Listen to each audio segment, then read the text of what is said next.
মার্কিন যুক্তরাষ্ট্রের নবনির্বাচিত প্রেসিডেন্ট আনুষ্ঠানিকভাবে দায়িত্ব নেওয়ার আগেই নিজের মন্ত্রিসভার প্রশাসন গোছানোর শেষ করে ফেলেছেন এই ডোনাল্ড ট্রাম্প।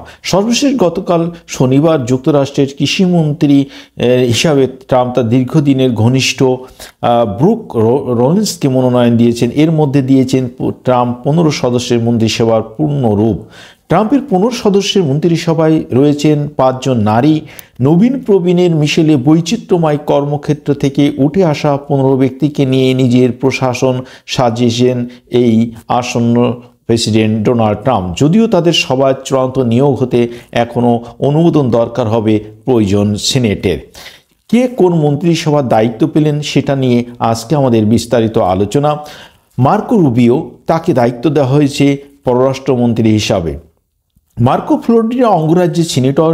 তিনি বিগত বছরগুলো চীন, ইরান, কিউবা সহ যুক্তরাষ্ট্রের ভূ রাজনৈতিক প্রতিদ্বন্দ্বীদের প্রতি সম্মান রেখেই শক্তিশালী মার্কিন পররাষ্ট্রনীতির পক্ষে কথা বলেছেন। কিউবার অভিবাসী মা বাবার সন্তান রুবিও, তিনি ইসরায়েলের একজন ঘনিষ্ঠ সমর্থক। রাশিয়ার প্রেসিডেন্ট ভ্লাদিমির পুতিনের দীর্ঘদিনের সমালোচক হিসাবে তিনি পরিচিত। অর্থমন্ত্রী হিসেবে দায়িত্ব আছে স্কট বেসেন্ট। তিনি যুক্তরাষ্ট্রের করনীতি, সরকারি ঋণ, আন্তর্জাতিক অর্থায়ন, নিষেধাজ্ঞার মতো গুরুত্বপূর্ণ বিষয়গুলিতে নেতৃত্ব দেবেন। বেসেন্ট ওয়াল স্ট্রিটের স্বনামধন্য বিনিয়োগকারী। 2024 সালের প্রেসিডেন্ট নির্বাচনের প্রচারের শুরুর থেকে ট্রাম্পকে সমর্থন জুগিয়েছেন তিনি। লরি স্যাভিজ ডিমার, তাকে করা হয়েছে শ্রমমন্ত্রী। এই রিপাবলিকান এই রাজনৈতিক অরেগন থেকেই মার্কিন কংগ্রেসের নিম্নকক্ষ প্রতিনিধি পরিষদে নির্বাচিত সদস্য। তার প্রতি ট্রেড ইউনিয়নগুলোর সমর্থন রয়েছেন। এরপরে আছেন বাণিজ্য মন্ত্রী হিসাবে পেয়েছেন হাওয়ার্ড লাট্রিক। তিনি মার্কিন যুক্তরাষ্ট্রের ধনকুবের হাওয়ার্ড, তাকে মনোনয়ন দেওয়া হয়েছে। লাট্রিক মার্কিন বিনিয়োগ প্রতিষ্ঠান ক্যান্টর ফিটজেরাল্ডের প্রধান। তিনি রিপাবলিকান পার্টির ক্ষমতা গ্রহণের প্রস্তুতি সংক্রান্ত দলের কো চেয়ারম্যান হিসাবেও দায়িত্ব পালন করেন। ট্রাম্পের ভাষ্য, লাট্রিককে ওয়াল স্ট্রিটে 30 বছরের বেশি সময় ধরে কাজ করার দুর্দান্ত অভিজ্ঞতা রয়েছে। এরপরে আছেন ব্রুক রলিন্স, যিনি কৃষিমন্ত্রী হিসেবে দায়িত্ব তাকে দিয়েছেন ট্রাম্প। রলিন্স চিন্তক প্রতিষ্ঠান আমেরিকা ফার্স্ট পলিসি ইনস্টিটিউটের সহ প্রতিষ্ঠাতা ও প্রেসিডেন্ট ট্রাম্পের প্রথম মেয়াদের অফিস অফ আমেরিকা ইনোভেশনের পরিচালক ছিলেন। এছাড়া রলিন্স হোয়াইট হাউসের অভ্যন্তরীণ নীতি কাউন্সিলের ভারপ্রাপ্ত পরিচালক হিসেবেও দায়িত্ব পালন করেছেন। অ্যাটর্নি জেনারেল হিসেবে নিয়োগ দেওয়া হয়েছে পাম বন্ডি। ফ্লোরিডার সাবেক অ্যাটর্নি জেনারেল ছিলেন বন্ডি। তিনি এই পদে 2011 থেকে 2019 সাল পর্যন্ত ছিলেন। তিনি ট্রাম্পের আগের মেয়াদের মাদক ও ওষুধের অপব্যবহার সংক্রান্ত কমিশনের দায়িত্ব পালন করেছেন। চিন্তক প্রতিষ্ঠান আমেরিকা ফার্স্ট পলিসি ইনস্টিটিউটের আইনি শাখার নেতৃত্বে ছিলেন তিনি। এই থিঙ্ক ট্যাঙ্কের কর্মীরা ট্রাম্পকে নীতি নির্ধারণে সহায়তা করেছেন। আর এফ কে জুনিয়র, তাকে দায়িত্ব দেওয়া হয়েছে স্বাস্থ্যমন্ত্রী। দীর্ঘদিন ধরে স্বাস্থ্য পরিবেশ নিয়ে কাজ করছেন তিনি। খ্যাতিমান এই মার্কিন রাজনীতিকে নিয়ে রয়েছে বিতর্ক, কারণ করোনার টিকার বিরোধিতা করে এ নিয়ে ষড়যন্ত্র তথ্য তিনি প্রচার করেছেন।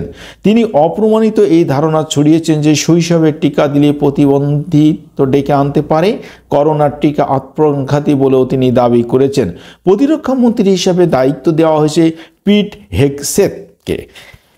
প্রভাবশালী মার্কিন সংবাদমাধ্যম ফক্স নিউজের উপস্থাপক ও যুক্তরাষ্ট্রের ন্যাশনাল গার্ডের সাবেক এই সদস্য বিশ্বের সবচেয়ে শক্তিশালী সামরিক বাহিনীর নেতৃত্ব দেবেন। ট্রাম্পের প্রিয় সংবাদ নেটওয়ার্ক ফক্স নিউজে 2014 সালে যোগ দেন হেগসেথ। সপ্তাহান্তের একটি অনুষ্ঠান সঞ্চালনা করে থাকেন তিনি। যুক্তরাষ্ট্রের প্রতিরক্ষা সদর দপ্তর পেন্টাগনের কর্মী সামলাতে তাকে দেওয়া হয়েছে। ডগ বারগাম স্বাস্থ্যমন্ত্রী অর্থাৎ স্বরাষ্ট্রমন্ত্রী হিসেবে দায়িত্ব পালন করবেন তিনি নর্থ ডাকোটার গভর্নর। সম্পদশালী বারগ্রাম সফটওয়্যার প্রতিষ্ঠানের একজন সাবেক নির্বাহী। বারগ্রাম নিজেকে একজন প্রথাগত ব্যবসায়িক মানসিকতা রক্ষণশীল ব্যক্তি হিসাবে চিহ্নিত করেছেন। প্রেসিডেন্ট প্রার্থী হতে একসময় রিপাবলিকান পার্টি থেকে ট্রাম্পের বিরুদ্ধে লড়াই করেছেন তিনি। পরে অবশ্যই মনোনয়ন দৌড়ে থেকে নিজেকে সরিয়ে নেন। এরপরে আছেন জ্বালানি মন্ত্রী হিসাবে ক্রিস রাইট। ক্রিস রাইটের জীবাশ্ম জ্বালানি ব্যবহারের পক্ষে তিনি। লিবার্টি এনার্জি নামে ডেনভার ভিত্তিক একটি তেল ক্ষেত্র পরিষেবা প্রতিষ্ঠানের প্রতিষ্ঠাতা ও সিইও তিনি। তেল গ্যাসের সর্বোচ্চ উৎপাদনের পক্ষে ট্রাম্পের পরিকল্পনা তিনি সমর্থন দেবেন বলে ধারণা করা হচ্ছে। একই সঙ্গে তিনি বিদ্যুতের উৎপাদন বাড়ানোর উপায় খুঁজতে ট্রাম্পের পরিকল্পনাকে এগিয়ে নেবেন। পরিবহন মন্ত্রী হিসেবে দায়িত্ব দেওয়া হয়েছে শন ডাফিকে। তিনি নিম্নকক্ষ পরিষদের সাবেক সদস্য ছিলেন। উইলকিন্স থেকে নির্বাচিত হয়েছেন তিনি। শন ডাফি একসময় মার্কিন গণমাধ্যম ফক্স নিউজের নিয়মিত প্রদায়ক ছিলেন। তিনি ফক্স বিজনেস নামের একটি অনুষ্ঠান উপস্থাপনা করতেন। ফক্স নিউজ ছাড়াও তিনি অন্যান্য টিভি চ্যানেলে অনুষ্ঠান প্রচারণা করেছেন। শিক্ষামন্ত্রী হিসেবে দায়িত্ব নিচে দেওয়া হয়েছে লিন্ডা ম্যাকমোহন। তিনি ট্রাম্পের সবচেয়ে ঘনিষ্ঠ একজন ব্যক্তি হিসাবে এবং কো চেয়ারম্যান ছিলেন। লিন্ডা ওয়ার্ক রেসলিং এন্টারটেইনমেন্ট এর সাবেক নির্বাহী স্বামী ভিন্স ম্যাকমোহনের সঙ্গে যৌথভাবে তিনি ওয়ার্ল্ড রেসলিং এন্টারটেইনমেন্ট গড়ে তোলেন। লিন্ডা ট্রাম্পের প্রথম মেয়াদকালে তার প্রশাসনে কাজ করেছেন। এরপরে দেওয়া হয়েছে ভেটেরানস অ্যাফেয়ার্স মন্ত্রী হিসেবে ডগ কলিন্স।